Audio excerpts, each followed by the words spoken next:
ശബരിമല വിഷയത്തിൽ തിരുവനന്തപുരത്ത് നിന്നും UDF convener Adoor Prakash MP നയിക്കുന്ന വിശ്വാസ സംരക്ഷണ ജാഥ കിഴക്കേക്കോട്ട ഗാന്ധി പാർക്കിൽ നിന്നും ആരംഭിച്ചു. കോൺഗ്രസ് പ്രവർത്തക സമിതി അംഗം രമേശ് ചെന്നിത്തല ജാഥ ഉദ്ഘാടനം ചെയ്തു.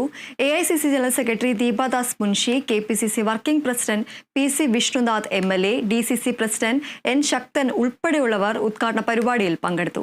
രാഷ്ട്രീയ ലക്ഷ്യങ്ങളില്ലാത്ത വിശ്വാസികളുടെ വികാരം ഉയർത്തിപ്പിടിക്കുന്നതാണ് കോൺഗ്രസിന്റെ വിശ്വാസ സംരക്ഷണ ജാഥയെന്ന് രമേശ് ചെന്നിത്തല പറഞ്ഞു. ശബരിമല എല്ലാ ജാതി മതത്തിൽപ്പെട്ട ആളുകളും പോകുന്ന തീർത്ഥാടന കേന്ദ്രമാണ്. ഇടതുപക്ഷ ജനാധിപത്യ മുന്നണി ഗവൺമെന്റ് നിരന്തരമായി വിശ്വാസികളുടെ വികാരങ്ങളെ വ്രണപ്പെടുത്തുന്നു.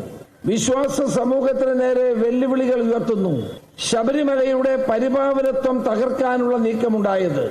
സുപ്രീം കോടതിയിൽ ഒരു വിധി വന്നു എന്ന് പറഞ്ഞുകൊണ്ട് യുവതികളെ ശബരിമല സന്നിധാനത്തിലേക്ക് കൊണ്ടുപോകാനുള്ള നീക്കം നടത്തിയത് ഈ ഗവൺമെന്റും ഈ മുഖ്യമന്ത്രിയുമാണ്.